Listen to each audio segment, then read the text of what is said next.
观众朋友，大家好，欢迎收看5月26日AM新闻，我是嘉豪。今发生什么大事代？头先就来报您知。国内伫今仔日增加302个本土病例，另外也有331个是校正回归。今仔日有增加11个人死亡。台北市联合病院工会伫网络表示，目前病院已经无病房，医疗体系更要崩盘。指挥中心也希望其他县市整理病房，大家互相支援。南投县长林明珍要求中央就要开放予地方政府家己起买外国疫苗，但是中央回应讲，若准备买疫苗，有关是中央来处理会较好势。新闻一开始，咱赶紧来关心国内疫情消息。国内今仔日增加304个武汉肺炎确诊病例，其中境外部分有2例，本土病例有302例，另外也有331个是校正回归。今仔日也增加11个人死亡。讲到最近国内疫情越来越严重，指挥中心也要加强防疫力头。民众若准出门无挂嘴罨，56场所违规营业者，就会直接处罚赔甲民众543。另外，结婚是唔通请人客，出山也唔通公祭，宗教活动甲宗教场所也拢爱先来暂停。国内新冠肺炎疫情继续上升，拜3、2、6新增加302例本土病例，分别是158例男性、144例女性。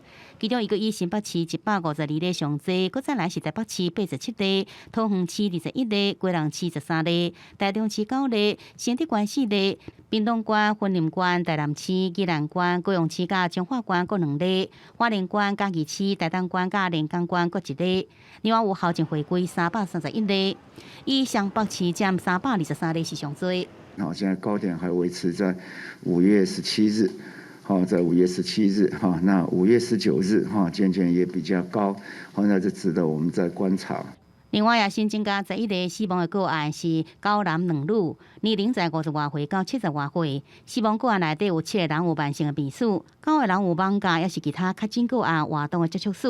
对5月11开始，这波疫情总计已经有34个人死亡。专家认为，主要原因是英国变异株的传播力增强，慢性病加老人的死亡率也比较较悬。主要还是传播增加，那在我们这样的一个族群里面，死亡率会比整体的族群来说，当然有可能会是比较高的。离上新教会41万剂 AZ 疫苗上近拜5、28开始做，头一批配上15万剂。第一个还是要把这个第一线的医护人员跟防疫的防疫的相关人员，都要让他能够在这一批里面能够打得到。好，那当然我们也会根据地区的不同、人口数的不同，然后做一定程度的配发。那明天我们就会配出15万剂。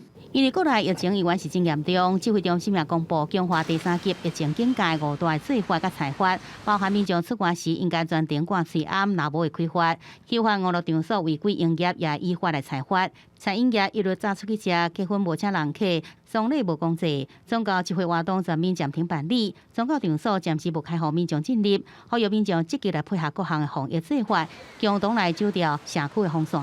记者综合报道。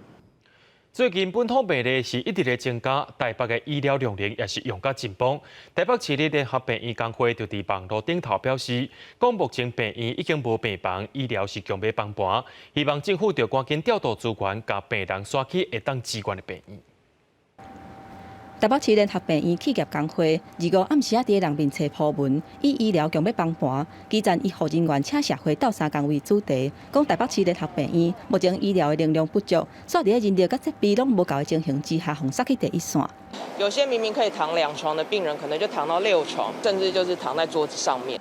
联医工会最近接到侪基层的员工申诉，讲目前联合病院的情形，急诊的人是差，病房已经拢大满间，救护车也是一直甲病人送入来，甚至出现急诊发烧的太监长，2人的病房一困头前6个确诊的患者，还佫有陪病的家属，而且还佫有未少的病人倒伫巷路的情形。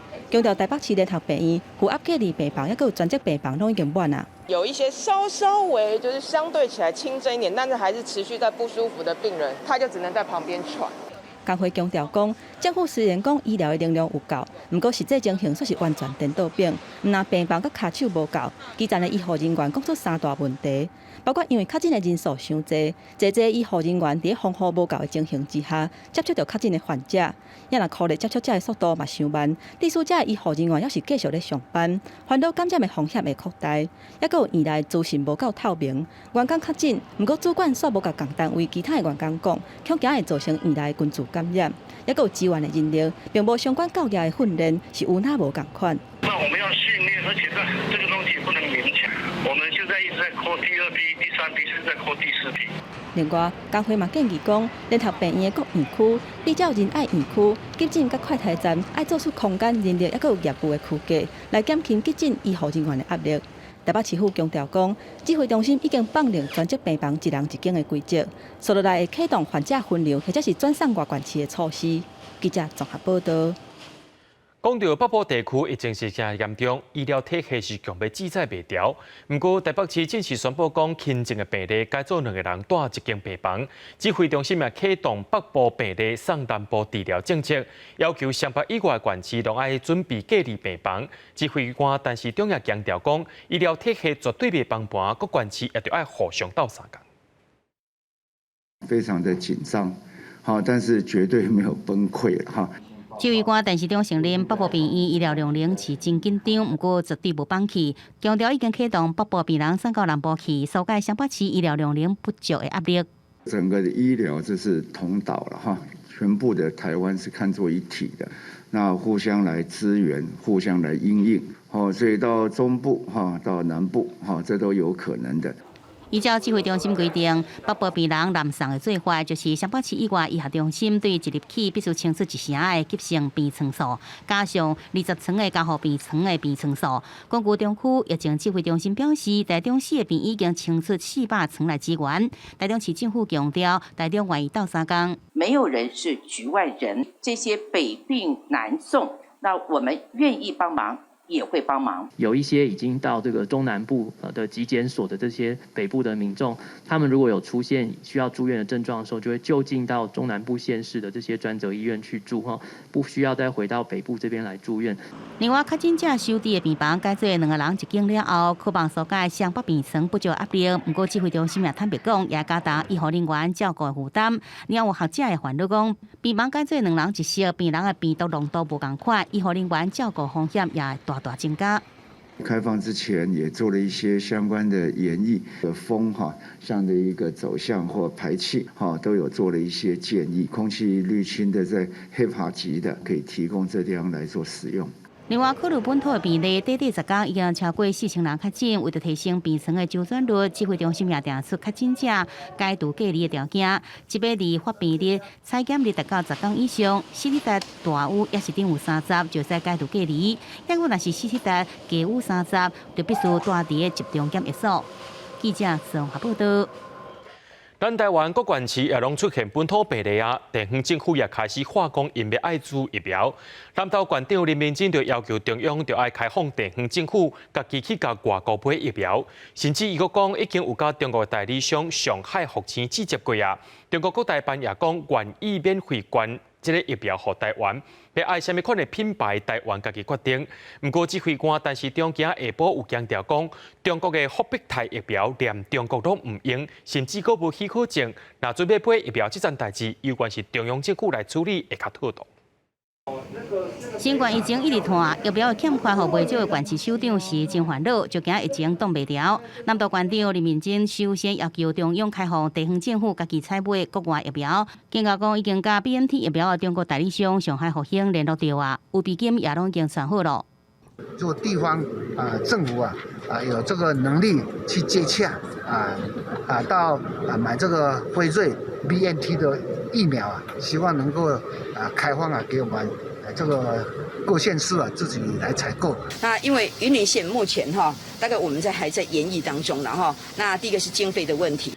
地方一直向中央化话，南投县附近，甲在早起9点半以上紧的方式发出公文，行文予指挥中心，希望会使授权。同时有消息传出，南投县府想要采买 BNT 疫苗，可能是由中国来代工。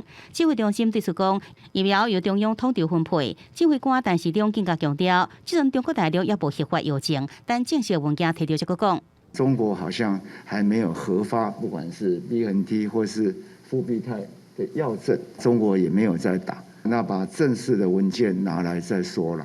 两花兴起疫苗的攻防，中国搁再出招，各台办证实上海有民间机构愿意捐赠疫苗给台湾。上海、江苏有关的民间机构，他们表示愿意向台湾同胞捐赠一批疫苗。现在呢，就看台湾有关方面是否接受。那么至于捐赠何种疫苗呢？我想应该会考虑接受方的意愿。当务之急呢，是尽快的去除人为的政治障碍。如果没有人为的政治障碍，捐赠将不成问题。中国愿意免费捐疫苗给台湾，各台办发言人朱凤莲讲，对这种抢拔由台湾家己决定。不过，但是中认为，虽然疫苗是用来救命，不过也有风险。伊也安尼讲，一种是他们没有在打的，我们有一点兴趣了。好，那他们在打的，我们不敢用了。与德国的原厂也一度基金户是要完成签约，但是因为有中国的介入我们实验到现在都无法签约全台湾寄望疫苗来缓解疫情，总统蔡英文指出，包含向外国购买甲国产的疫苗，已经买将近3000万剂，伫未来几个月每月分配到位，到8月底总计有1000万剂疫苗。记者综合报道。讲到咱的本土病例一直在增加，国内也真欠疫苗。台北市长郭文哲今日表示，若准台湾要等待国产疫苗，根本是摕国家的命运来搏。南投县正式争取讲要家己买疫苗。郭文哲也讲，若准中央也无明确的回应，讲会家己想办法。另外 ，AIT 处长李义杰表示，台湾的确诊人数确实有较少，美国也同咧讨论讲要安怎分配疫苗。想要到这个月说服郭文哲真无欢喜。台北市的疫情严重，市长郭文哲宣布，自古快筛阳性率是7.4%，满街社区感染目前有小可较暖和的现象。不过，包括北部、中南部，拢会出现小规模的群组感染。为了提升医疗的能量，台北市府把普通病房改做专责病房，总计拢总会有1023张病床。下个礼拜还会再增加个几百床了大概还可以增加300床左右。整个医院要临时动员要床扩充是一回事的里面的人是不是全部打过疫苗？是不是全部受过这种隔离的训练什么？还是需要点时间。郭文哲讲，若要快速解除第3级的警戒，只有硬封城或者是注疫苗这两方法。台湾若干等要注国产疫苗，照目前的情形来看，可能无法度等到8月份。所以来中央会发22000吨的疫苗给台北市。郭文哲表示，专责病院是第一优先，其他的亲像前线警消、甲卫生环保人员、检疫所的工作人员等等，拢会列名册来做。现在外界关心台湾敢会摕到美国提供的疫苗。美国在台协会处长李英杰讲，台湾确诊的人数相对是较低，这句话是引起郭文哲的不满。作为台北市长，很不愿意对另外一个国家的大使在我们这个地方讲的话去批评了，来猪也吃了军火也买了所以。他的意思就是说，你们才死11个人呢，还不算多我倒觉得这样台湾的状况，台湾自己要去解决。大陆的疫苗也是 COVAX 所认证的当然对很多人对它的有一些疑惑不过这个，除非我们有疫苗或者更好的疫苗，否则被认证的疫苗也不是说一定不能考虑。针对南投县按算采购30万吨的辉瑞疫苗，郭文哲嘛头一届表态讲，若是去用逼到无法度，只好是家己想办法。另外，台北市嘛宣布成立专职的计程车队，目前订到40个运将，负责载为专职病院出来轻症的患者，甲因送去集中检疫所，也有快筛阳性的人，专职计程车队会甲因送转去处理。记者综合报道。讲到新北市的本土病例，逐天拢超过100例，目前已经有超过2200多人感染。市长侯友宜是发出3项指标，就是受重症患者赶紧注疫苗，民众也较莫出门这3项。近日伫土城设立区防疫中心，侯友宜是搁在呼吁各病院就要赶紧把病房清出来，是因为卫生局有讲，目前交予病房只剩1个床位尔。我们的决战点在重症收治，疫苗施打，市民的第一度活动。新北市伫啦增加152例本土确诊，到前回归有102例，总确诊人数2278人，个案依然以邦桥上济，中和第二。沙田堡新增疫情也无断除。面对迟迟无法度降温的新冠疫情，市长侯友宜画出3项关键指标，当前收治关键组疫苗，甲市民配合过度活动。另外，伫土城嘉设热区防疫中心观察社区体检站的阳性率，2.9%比14 3.9%。小可下降，按过认为袂当放轻松。佮分析确诊者当中有超过8成超过40岁，40岁以上大概占了将近80%，60岁占了42.6%，所以长辈们，您的比例是所有确诊者最多的比例。新北确诊数逐天超过100例，互医疗量能相当紧张。侯友宜阁发挥，拜托各病院赶紧清空病房，互专职病房空出来收治重症者。卫生局也表示，ICU病房只剩1床。我们的专责病房是有200床，但是呢，我们比较重要的是这个负压隔离的这个 ICU 呢，目前剩下1床的空床，但这个是会随时的调度了哈。那现在目前是负压隔离病房也可以拿来收重症的话，那我们那边还有7床。这波疫情也严重影响环境，新北市有6名警察确诊，也有1名体检阳性。侯友宜指出，目前有3000名警察会直接接触高风险个案，其中只有1076人注新冠疫苗。新教会 A 级疫苗，新北市按算应得到1.8万剂，大概分配到1.8万剂啊，1.8万剂，也非常谢谢中央统筹来做一个分配。那我们会优先给第一线的医务同仁来做施打。是毋是争取地方家己买疫苗？侯友宜则表示，买疫苗只有1句话：紧、够好，而且中央地方全力配合。记者综合报道。疫情指挥中心本体部同意金门偏湖妈祖设快台站，落尾也改造，若准备强迫旅客，而且伫符合体检流程相关规定之下，会当伫金门偏湖的机场设快台站。另外，伫咧连江县今日出现头一个本土病例，是一位直接伫屏东甲妈祖之间往回民众。这边有快筛哦，如果有需要快筛的，可以往这一边哦。那边往前走，那边有同仁引导。金门县长杨定武亲身徛伫机场旅客出口，引导有意来接受快台旅客来到检验区。民众嘛，伫确认身份了后，坐伫快台区头前，互检验人员来采集检体。往前。金门县、澎湖县、连江县拢希望伫机场设快台站，互坐轮机到遮乡亲也是旅客做病毒检验。原本反对的中央流行疫情指挥中心评估了让步，同意会当来提供自愿性的采检服务。进前捌2届发问中央，国科指挥官撤销命令的金门县长杨定武讲，虽然过程风风雨雨，不过还是来达成防疫的目的。我们也肯定 CDC 听到了离岛的声音，那么特别是在离岛的医护量能不足的情况下。如果一旦案例发生，后端要处理的所需要耗费的这个医护能量，更是远胜于我们提早坐在第一线。另外，澎湖县政府嘛表示，即马澎湖已经准备了1000份的快筛试剂，会来找医术人员，并且透过澎湖县医师工会来找诊所医师来到支援快筛工作。即马上紧可能是拜四下晡会来启用，大概是24位的一个医师跟检验师后，那全天候在机场这边，就是说只要机场这边在营运的一个期间都会派驻2线的检测人员在这边来协助。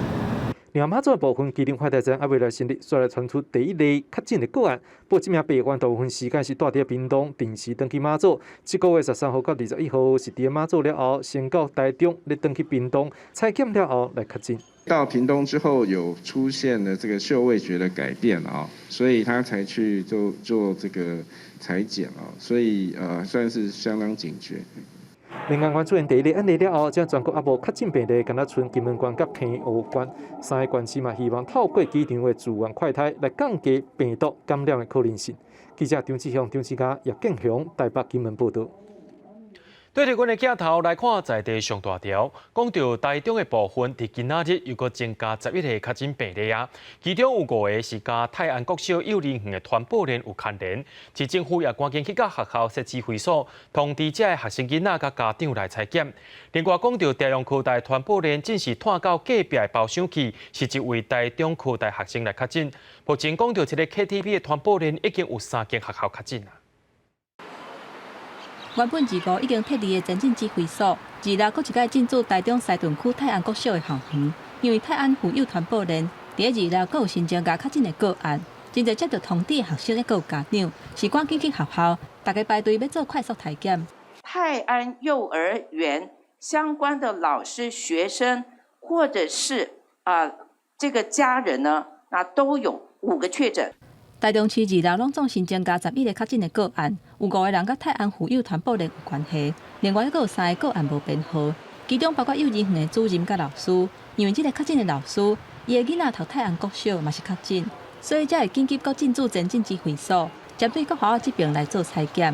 那昨天小学部有做快筛，可是为了更谨慎起见，所以我们今天重新扣小学部的学生跟他们的家长再升级做 PCR。这届调回泰安国小的学生甲家长差不多有200个人。卫生局经过疫调，发现幼稚园的主任5月初捌去过网咖，推测可能就是泰安附有传播链的源头。另外，朝阳科大卡拉 OK 唱歌团的传播链，今嘛搁新增加1个确诊者。说我们今天是新增了中科大的一个学生，编号6100，那他们这个13号包厢里面总共6个人。那目前阳性有1个，然后4个人是阴性的，还有1个人还在追踪。台中市卫生局表示，台中科技大学确诊的个案，迄暗甲另外5个人做伙唱歌，包厢伫朝阳科大卡拉 OK 唱歌团的隔壁。目前相关的传播链累计有18个人确诊。因那市府咧做美乐蒂 KTV 疫调的时阵嘛，发现讲有13个民众提供实名制资料无完整，甚至是假，会以传染病防治法，一个人罚6000块，嘛会甲业者裁罚5块。记者综合报道。讲到彰化的部分，今仔日是增加2个病例，是一宗家庭群聚感染事件。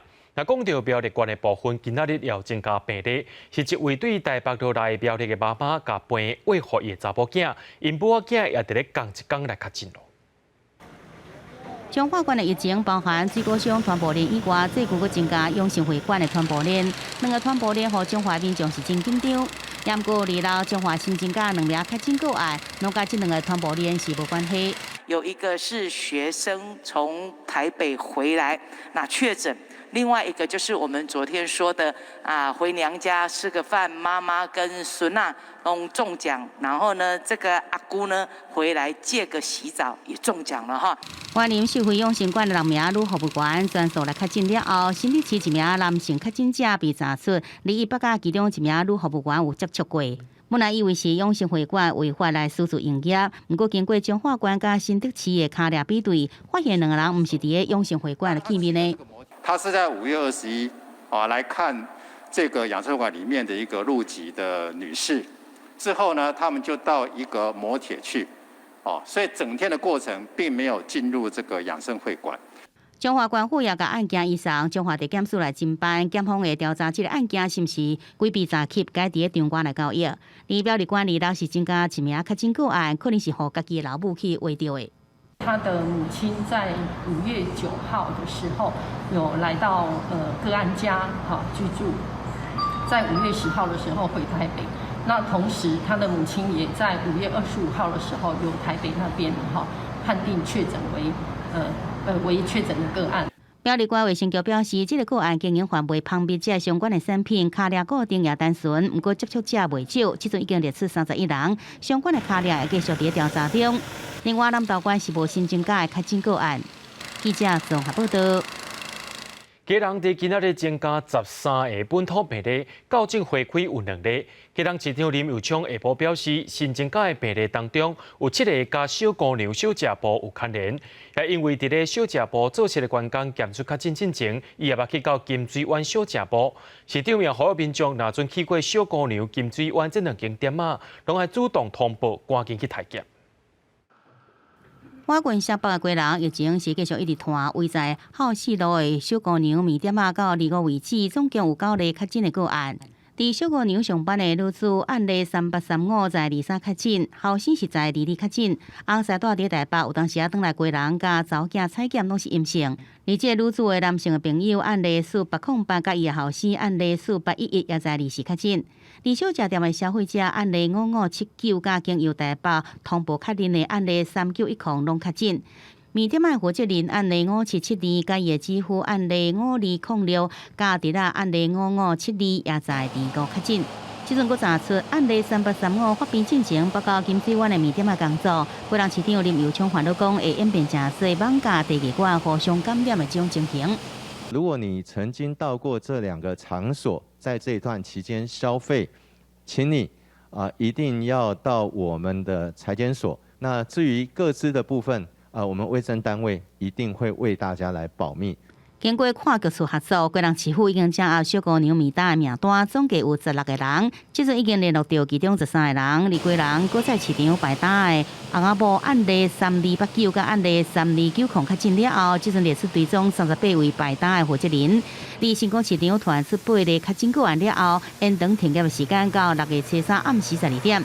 而摆单的案例3519确诊了后，为何伊的孙仔只有2个月的查甫婴仔，也是全国上细汉的个案。这些传统市场，我们有确诊的这个足迹，我们是断然的处理，然后进行休业。我们就是最担心的是传统市场变成是一个破口。归人26新增加13层的本土的个案，后正回归2例，疫情继续一直拖。归人市即阵有4间防疫旅馆，总共115房，大房率是40%。林佑昌表示，医疗量能拢有够，也会继续来扩充这个整备。记者综合报道。讲到南部4县市、嘉义市、台南、高雄和屏东，今仔日拢总增加9个病例。高雄、屏东的部分拢是家庭群组感染，屏东有2个确诊，是因为厝内面的人伫咧放假食头路去互传染着的。高雄是后生传染互老爸，感染源也等咧调查。讲到台南有2例是接触到确诊者才来感染。那讲到嘉义市的确诊者，伊本身是伫咧他乡外地读册，本身也无镜头出现，是因为住共房的有个人确诊了后才检出阳性。确诊者5888例，经过所在拢消毒。高雄增加2例本土病例，是60多岁俩龄媳妇。5888甲伊的80多岁爸爸属于高雄市另外一个家庭群组，毋过无带做会感染源无清楚，俩龄婿发现伊3摆甲朋友拍牌无排除感染源来自牌友。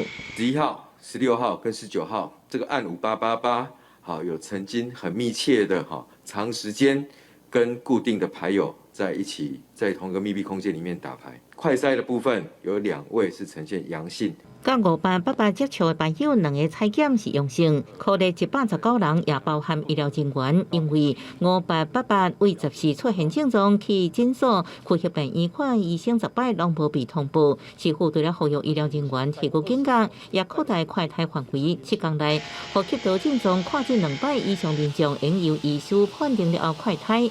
南部4县市一日后出现7例确诊病例。是屏东籍，然后在屏东县内的一个足迹。另外1例呢是来自县外呢到屏东的一个足迹呢。屏东2例是5886加5887，也属于家庭群组，主要是放假工作的确诊者。数字66例登去屏东，为何40多岁查某囝，也有排打的孙仔，毋过孙仔去过李港中山路夜市、甲九如乡九龙夜市，恐惊已经接触未少人。甲屏东有关系，也有台南确诊者5644例，伊是20多岁男性，伫台南工作，毋过放假会转去屏东亲戚厝，因为接触屏东确诊亲友被围着。另外一个是平常时伫花莲工作，所以接触棒球亲友了后确诊。呼吁大家要注意，尽量不要往外县市走。那从外县市回来的，请他们留在家里自主健康管理。就间疫情破开，市长黄伟提劝市民爱做好健康管理。毋过该市这个确诊个案，却是互更大人传染。伊伫外地读册，更大人确诊了后，居家隔离的发病虽然无症状，也是住院，可能小家属居家隔离。记者综合报道。讲到警察的部分，刑事局国际科增加3个人快筛阳性。伫台北市文山一分局虽然讲有分区办公，不过有关有一位警官来确诊。那新北市刑警大队的部分也有增加1个人确诊，相关单位也拢已经进行消毒啊。另外，台北捷运的西湖站打也传出站务人员确诊。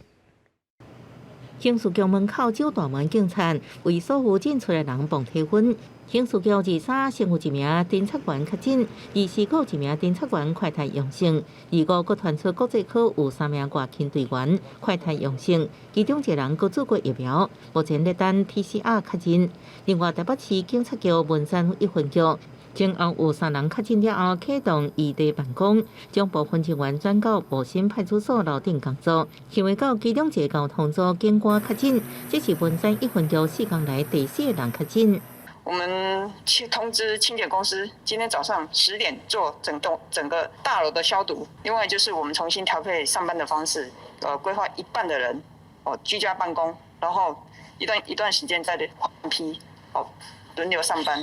台北市警察局万甲分局西门町派出所有1人确诊，1人快筛阳性，原本要关锁3天消毒，目前已经先完成，提早伫礼拜3中昼恢复运作，佫调18名机关警力进驻。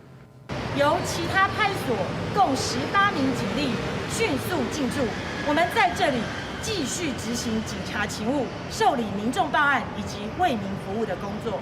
另外，新北市警察局刑警大队有1人24快筛阳性，对全队快筛出现3人阳性，各做PCR检验，确定只有1人确诊。警政署统计已经有10名警务人员确诊，另外卫生单位扩大居家隔离19人，自主健康管理58人。政府统计全国警务人员78000人，先注疫苗的有39000人，将近一半。按过目前注射率只有5.6%。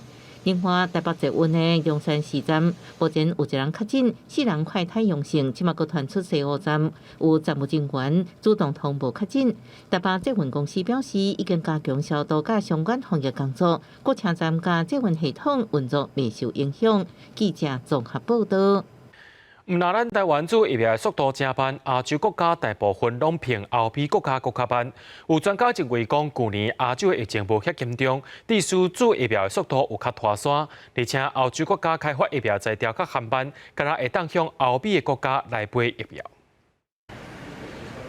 世卫组织秘书长谭德赛25日世界卫生大会顶悬回应德国总理梅克尔前一天的呼吁，为弥补世卫组织第71摆应对新冠疫情的缺失，同时因应下一摆大流行病爆发，所以有建立流行病全球条约的必要。会伫今年11月29到12月7日召开会议讨论。You are the owners. With that said, we expect that it would address gaps that have been highlighted by the COVID-19 pandemic. 当前的全球防疫问题，主要也是疫苗分配无平均的问题。亚洲地区疫苗是欠缺真严重。英国《金融时报》上新的分析，因为国内无法度建设疫苗，所以亚洲国家爱等待欧美工会。伫已开发国家当中，日本、南韩甲澳洲拢伫疫苗研发竞赛当中输予欧美。甲英国每100人做的数量有90支，最近才通过莫德纳甲 AZ 疫苗紧急授权的日本，却只有6.3支。泰国、越南、菲律宾这大型开发中经济体做疫苗也真无理想。全球第2大疫区印度虽然有真大疫苗产能，不过每100人做的数量只有14支，就算家己用制作疫苗中国。因为将大部分的疫苗出口做外交，所以国内每100人也敢若用做36支。另外一方面，亚洲地区去年疫情相对较轻，摕到疫苗政治压力较小。另外，亚洲也欠缺亲像辉瑞这种用招募全球病人做临床试验的大型制药公司，这拢是亚洲国家欠缺疫苗原因。公司新闻金元庆编译。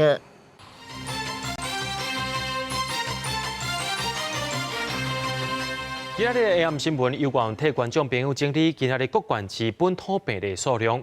今日新增加本土病例有302例，也有校正回归331例，其中台北市有87例，新北市有152例，桃园有21例，基隆市有13例，台中市有9例，新竹县有4例，屏东、云林、台南、宜兰、高雄、彰化县都有2个人染病，另外花莲嘉义市大东县甲连江县也有1个病例。另外，今仔日增加死亡个案有11例。目前咱台湾计共有6091例，本土病例部分已经有4918人来感染了。讲到桃园今仔日增加20几个本土病例，市政府公布因的行踪，也去过真侪间的大卖场、市场甲客运站。另外，针对着疫苗拜五就会送到位，除了会遵照着中央的规定以外，市长郑文灿也呼吁中央，就要考虑到互风险较悬的机场工作人员会当代先注疫苗。环保局的人员无用咧消毒，桃园日各新增加24个本土病例。确诊者捌去过大卖场、市场，嘛有搭国公客运。针对桃园区公所有人员去挖着病的代志，除了2个职员确诊，26日嘛新增加快筛阳性的主管确诊。这个病例是算伫咧新北内底，目前已经完成区公所内底289个人员的采检，结果拢是阴性，考虑16个居家隔离。一个主管两个职员，那目前状况都好，没有适当的安置。那这个同一个房间的这个员工，我们有做居家隔离14天，那可能会2采。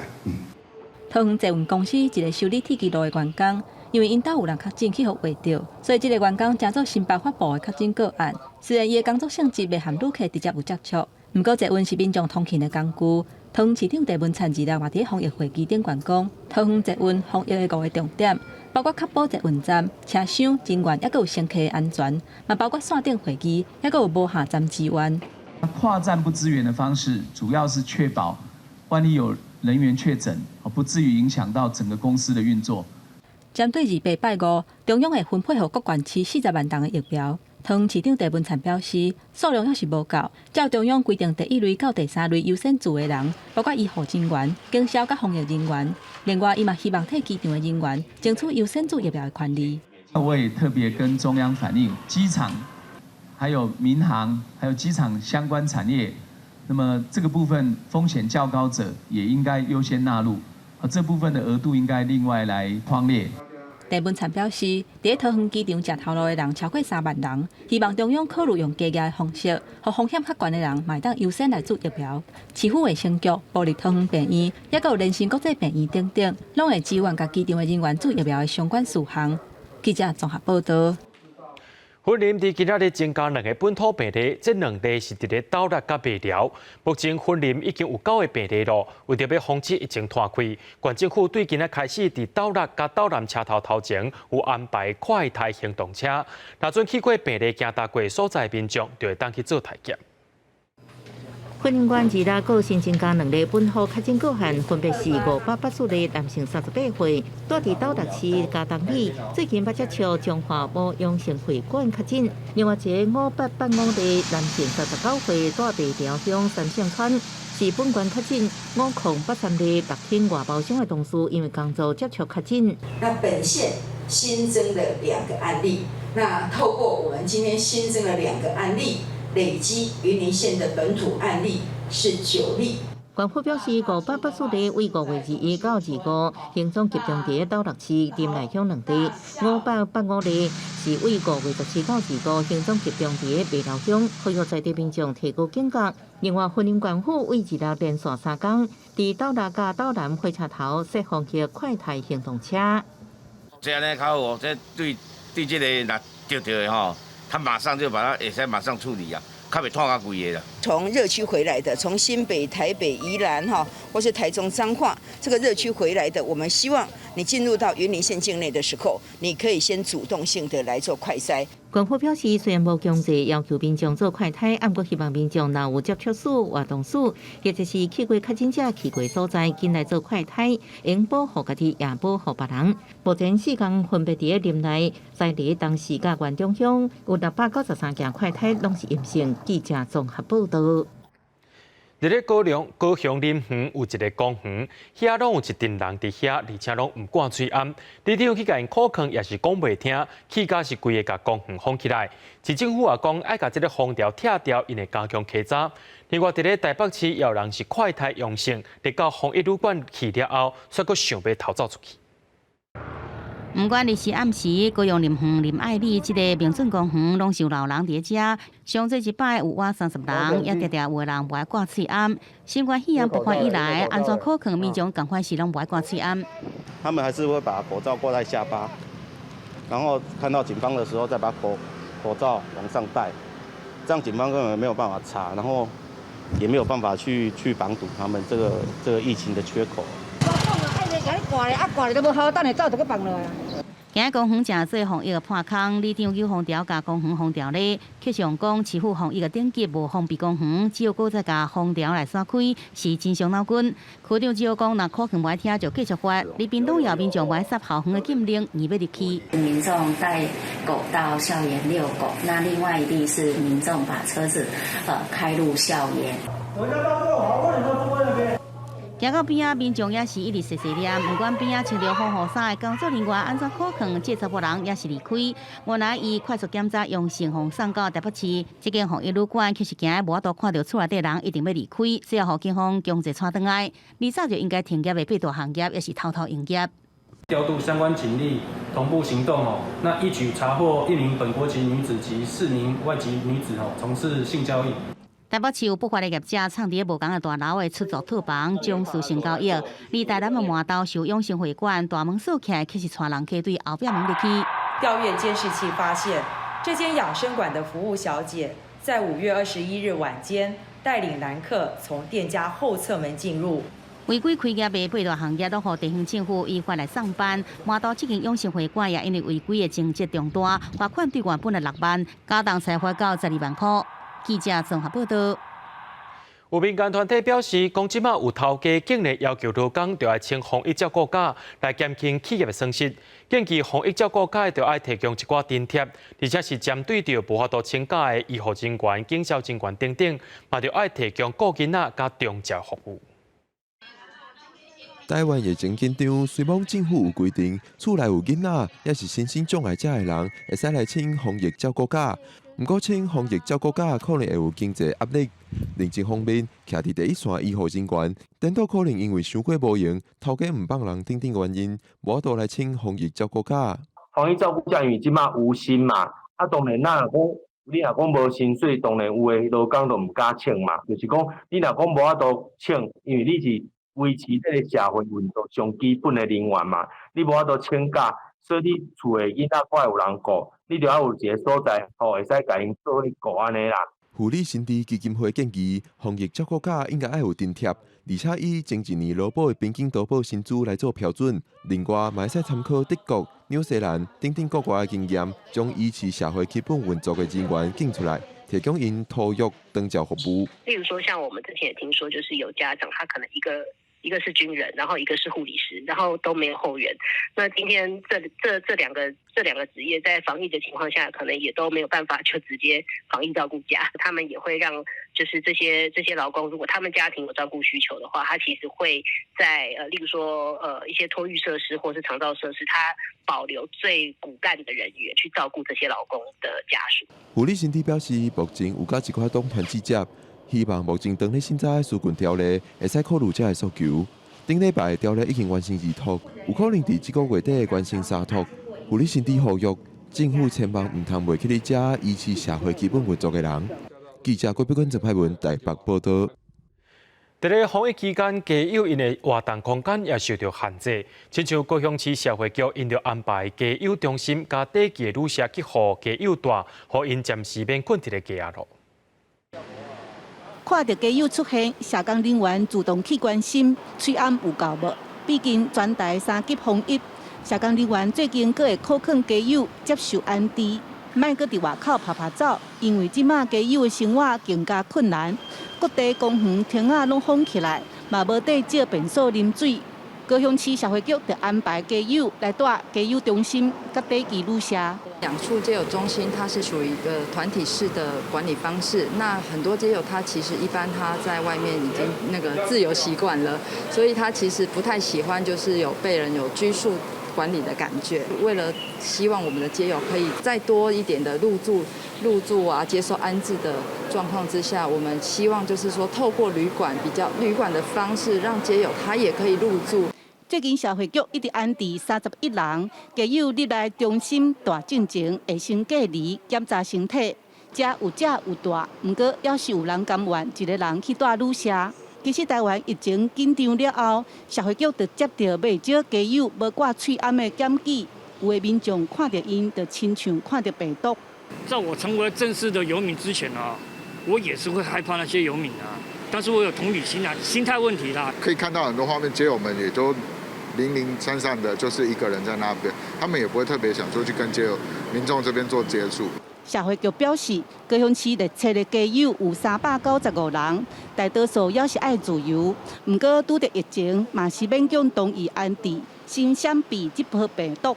记者陈嘉文为做高雄报道。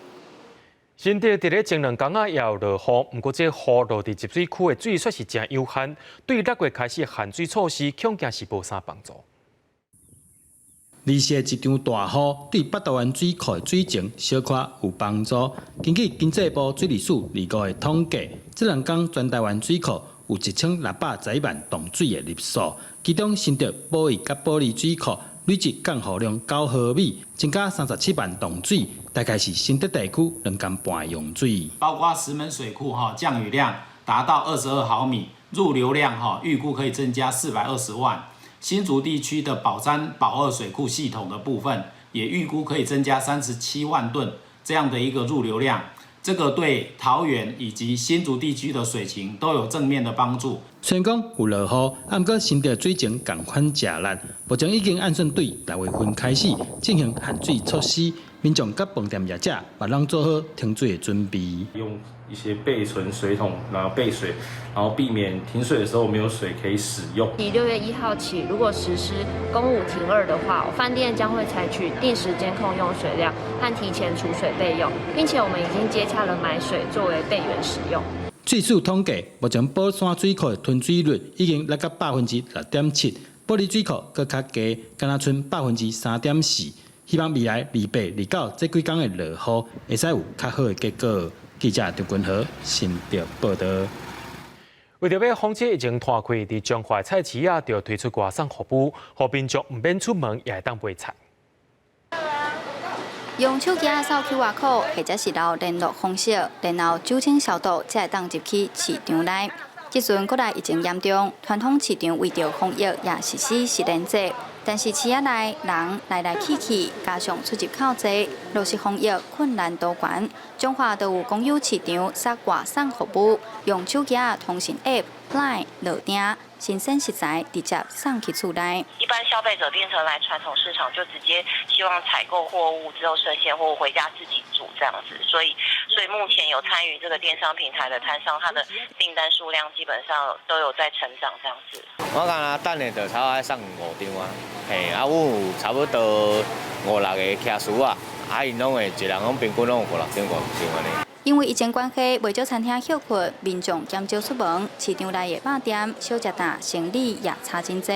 即阵配合外送服务，对收入加减有帮助。哦，大卖足可怜的呢，嘿，大卖拢无人做呢，拢只有看老做。一寡人客拢较唔敢出来啦，嘿，所以讲生意差一半以上。怕疫情的关系所以说大部分有的都选择那个外送的比较多。一地一地整理好势，有菜色、海产加肉类等等，准备将新鲜食材送去给人客。伫疫情期间，除了市场改变买卖方式，也有侪农会、农民、超市设出网络落订服务，减少人客人的机会，同时也会当扩展更较多元的销售通路。记者杨淑晴彰化报道。疫情的关系，线顶到下个延长2礼拜，真侪家长的烦恼讲，学生囡仔的目睭会受到影响。教育部表示，建议老师会当参考外国的教育方式，线顶甲非线顶做伙进行，下课时间也延长10分钟。学生直直上荧幕看老师提供的教材，就连体育课嘛，就爱看荧幕来上课。阮距离教学，学生平均一天爱看7点钟的荧幕。准那学生囡仔用 iPad 或者是手机上课，对目睭的负担是搁较大。若来看的小朋友，咱量起来差不多有8成的小朋友，因的度数拢小可有增加。这是较危险的一个现象。眼科医师表示，针对国外研究，隔离期间学生近视的状况，确实会比正常时期较悬。提醒囡仔要加看3到6公尺远的所在，尽量用大金幕来听课。也建议老师做电子教材，爱放大。全国教育产业总工会是建议线顶甲非线顶的课程会当多元来安排。包括这个音乐啦，也是讲美劳美术咯，老师解说了，然后剩的时间就互因实际去创作，这缩短这学生囡仔因看电脑的这时间啦。之前国外看到的建议，我们会建议就是说，尽量可以的话采取混成教学，而且每一节跟每一节之间的休息时间不要只有像学校。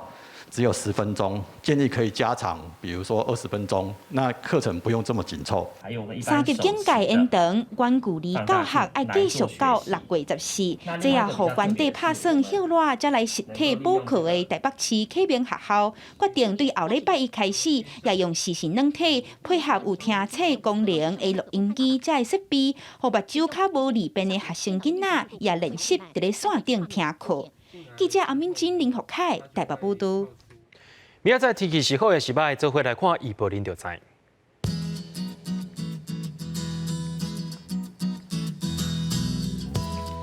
北部地区对26度到36度，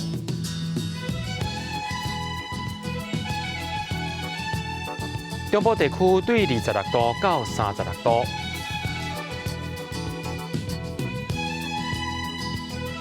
南部地区对26度到36度，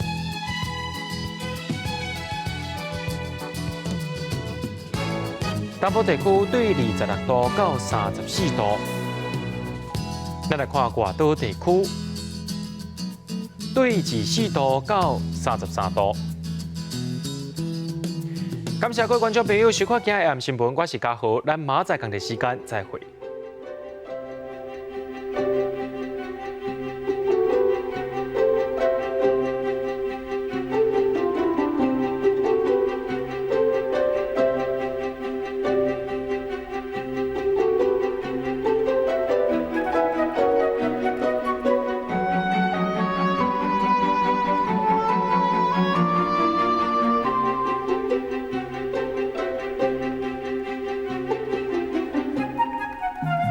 Thank you.